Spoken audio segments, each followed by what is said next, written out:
हाय प्यारे बच्चों, सुप्रभात। प्रत्येक रविवार या छुट्टी के दिन ऑनलाइन व्याकरण को पढ़ाया जाएगा, जिसके लिए आपको एक व्याकरण की मोटी कॉपी बनाना है और उस पर पढ़ाए गए विषय को लिखकर याद करना है। अगर आपको कुछ समझ में नहीं आ रहा है तो स्कूल पर आकर ऑफलाइन क्लास में डिस्कस कर सकते हैं, और उसी विषय को जब ऑफलाइन क्लास में भी पढ़ाया जाएगा तो आपको अच्छी तरह से समझ में आएगा, जिससे आपका सिलेबस भी समय से पूरा हो जाएगा और पढ़ाए गए सब्जेक्ट आपको अच्छी तरह से याद भी हो जाएंगे।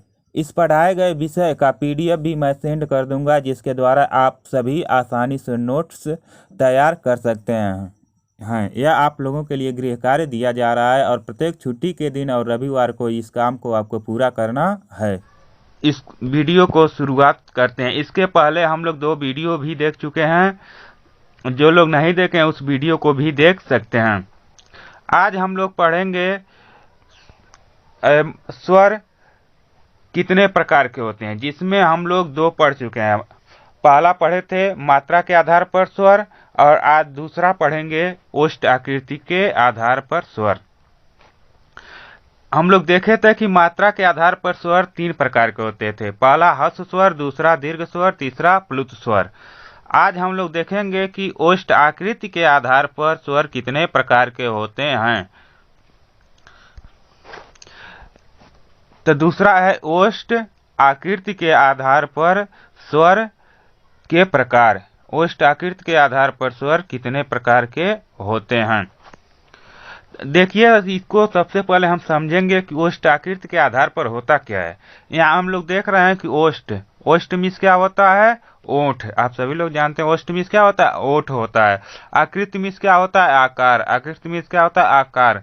यानी ओठ के आकार पर जो स्वर का वर्गीकरण किया गया उसी को हम ओष्ठ आकृति के आधार पर स्वर कहते हैं। अब इसमें पहला दिया गया वृत्ताकार स्वर, दूसरा दिया गया अवृत्ताकार स्वर। यानी ओष्ठ आकृति के आधार पर स्वर को 2 भागों में बांटा गया है। कितने भागों में? 2 भागों में। पहला वृत्ताकार स्वर, दूसरा अवृत्ताकार स्वर। हम जानेंगे कि वृत्ताकार स्वर किसे कहते हैं। देखिए, इसके नाम से ही हम जान सकते हैं कि वृत्त मीन्स क्या होता है? गोला। आप लोग देखे होंगे वृत्त मीन्स क्या होता है? गोला होता है। वृत्त मीन्स क्या होता है? गोला। और आकार मीन्स क्या होता है? आकृति। यानी जिस स्वर के उच्चारण करने में या बोलते समय हमारे ओठों की आकृति एक वृत्त के समान बन जाती है, उसे हम वृत्ताकार स्वर कहते हैं। जैसे उ, उ, ओ, औ।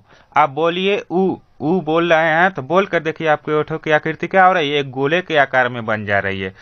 बड़ा उ, अगर बोलिए उ बोलेंगे तब भी क्या हो जाएगा? ओठ की आकृति गोलाकार हो जा रही है। ओ, औ। इस तरह से ये चारों स्वर जब आप बोलते हैं तो ओठ की आकृति गोलेकार रूप में हो जाती है, वृत्त के रूप में हो जाती है, इसीलिए इसे वृत्ताकार स्वर कहते हैं। दूसरा है अवृत्ताकार स्वर। अ मीन्स क्या होता है? नहीं। अ मीन्स क्या होता है? नहीं। वृत्त मीन्स क्या होता है? गोला। आकार मीन्स क्या होता है? आकृति।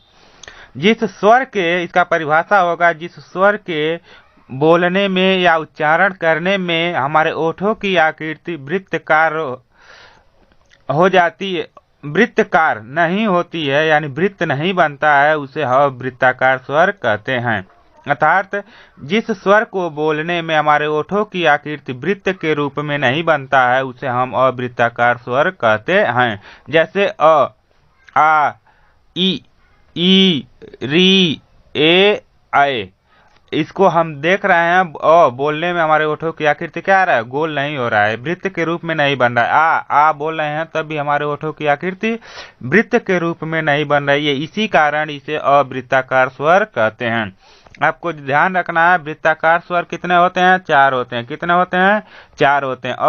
उ, ओ, औ। ये 4 कितने होते हैं? वृत्ताकार स्वर होते हैं। और इसके अलावा जो 7 स्वर होते हैं वे अवृत्ताकार स्वर होते हैं। परीक्षा में पूछा जाता है कि कौन वृत्ताकार स्वर है, तो आपको बताना कौन है?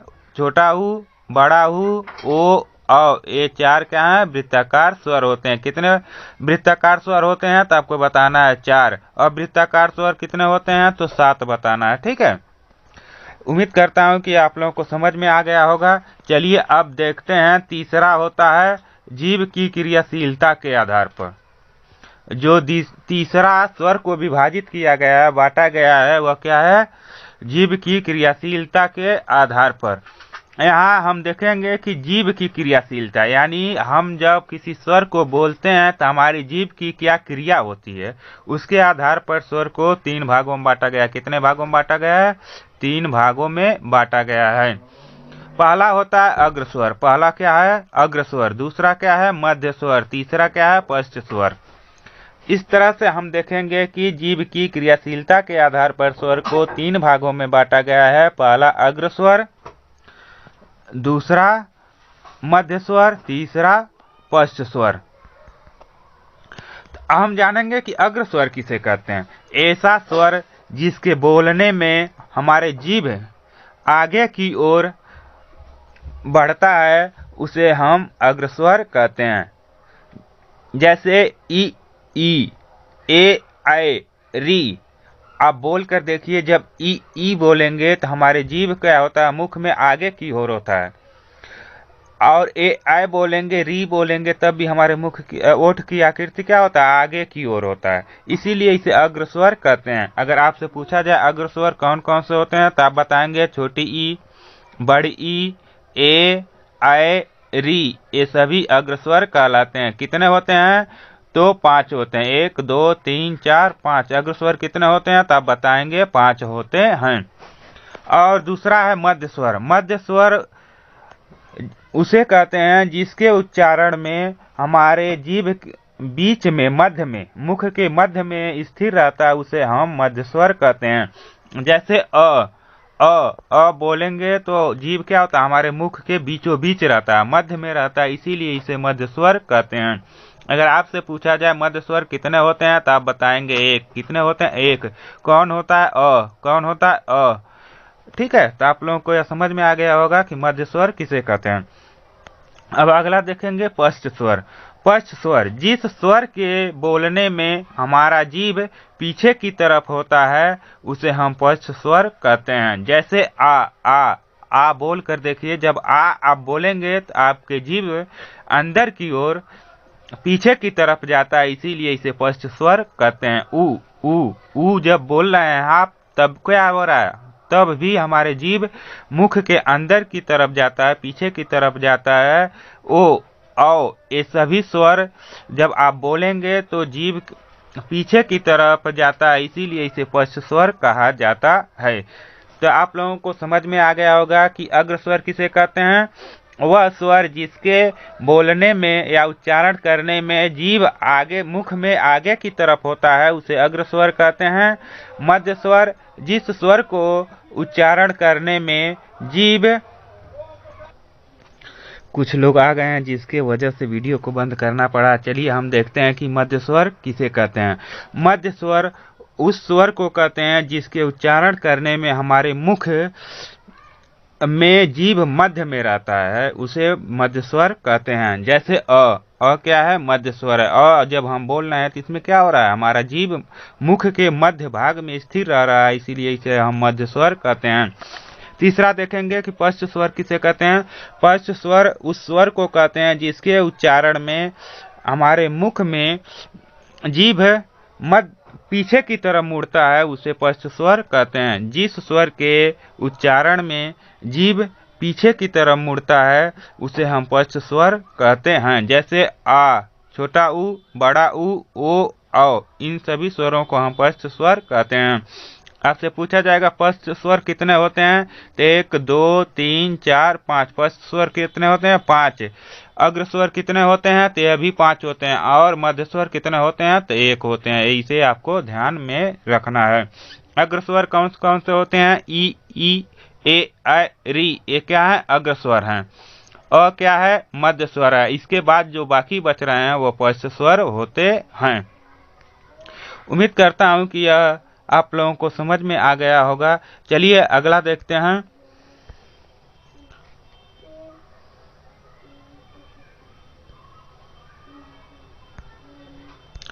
अब चौथा होता है तालु की स्थिति के आधार पर स्वर।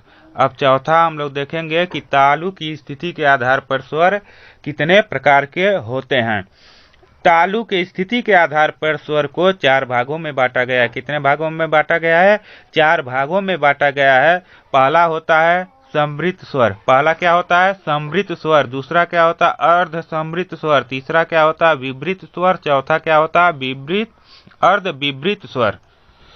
तो यहाँ तालु की स्थिति के आधार पर कितने भागों में बांटा गया है? तो 4 भागों में बांटा गया है। पहला कौन होता है? समृत स्वर। दूसरा क्या होता है? अर्ध समृत स्वर। तीसरा क्या होता है? विवृत स्वर। चौथा क्या होता है? अर्ध विवृत स्वर। इसे आपको याद में रखना है।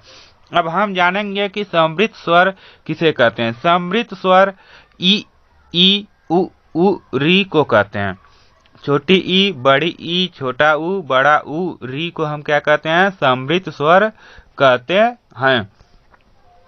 इसके अलावा अर्ध समृत स्वर ए ओ को अर्ध समृत स्वर कहते हैं।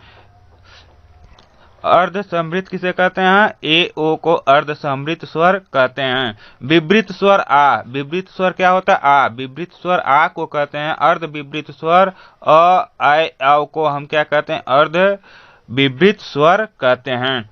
इस तरह से आपको ध्यान में रखना है कि समृत स्वर कितने होते हैं? तो 5। समृत स्वर कितने होते हैं? 5 होते हैं। अर्ध समृत स्वर कितने होते हैं? तो 2 होते हैं। कितने होते हैं? 2 होते हैं। विवृत स्वर कितने होते हैं? तो 1 होता है। विवृत स्वर 1 होता है। अर्ध विवृत स्वर ये क्या होते हैं? 3 होते हैं। कितने होते हैं? 3 होते हैं। इस तरह से हम देखते हैं कि तालु की स्थिति के आधार पर स्वर कितने होते हैं? 4 प्रकार के होते हैं। कितने प्रकार के होते हैं? 4 स्वर प्रकार के होते हैं। ठीक है, इसे आपको ध्यान में रखना है। पहला समृत स्वर, दूसरा अर्ध समृत स्वर, तीसरा विवृत स्वर, चौथा अर्ध विवृत स्वर। चलिए इसके बाद हम देखते हैं चौथा हो गया। 5वां देखेंगे।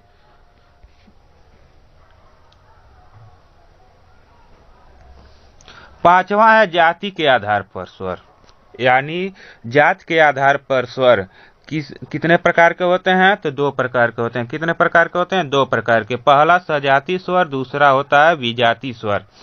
अब हम जानेंगे कि सजाती स्वर किसे कहते हैं। सजाती स्वर यानी जो स्वर एक ही जात के होता है उसे हम सजाती स्वर कहते हैं। जैसे आप लोग देखेंगे कि अ क्या है? सजाती है। आ क्या है? सजाती है। छोटी ई क्या है? सजाती है। बड़ी ई क्या है? सजाती। ऊ, छोटा ऊ, बड़ा ऊ, ये क्या है? सजाती हैं। इन्हें सजाती स्वर कहते हैं क्योंकि अ और आ ये दोनों क्या? एक ही जात के हैं। ई, बड़ी ई ये क्या है? ये एक ही जात के हैं। छोटा ऊ और बड़ा ऊ यह क्या? एक ही जात के हैं। इसीलिए इसे हम सजाती स्वर कहते हैं।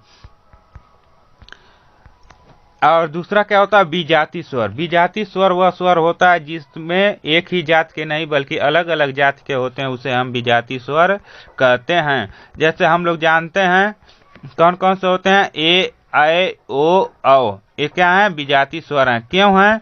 क्योंकि ए जो बना है या किसके मेल से बना है? अ धन ई। जब अ धन ई मिलता है तो यह क्या बनता है? ए बनता है। तो अ देख रहे हैं दूसरे जाति का और ई क्या है? दूसरे जाति का। इसीलिए इसे हम विजाति स्वर कहते हैं। जो आय है यह आय किससे बनकर बनता है? अ धन ए को मिलकर आय बनता है। इसलिए अ दूसरा जाति है, ए दूसरा जाति, इसलिए इसे विजाति स्वर कहते हैं। और ओ किस किस स्वर से मिलकर बना है?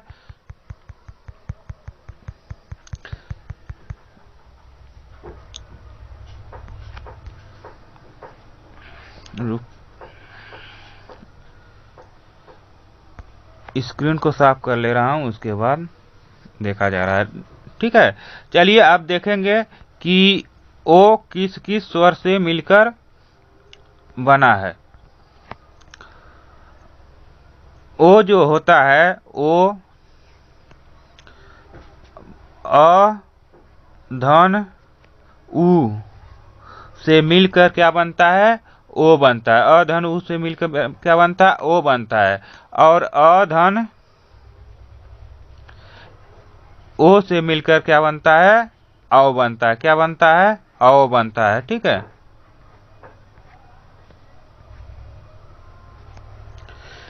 इस तरह से हम देख रहे हैं कि अ क्या है? दूसरा जाति है। उ दूसरा जाति है। ओ क्या है? दूसरा जाति है। औ क्या है? अ क्या है? दूसरा जाति है। इस तरह से ओ और अ ये सभी विजातीय स्वर कहलाते हैं।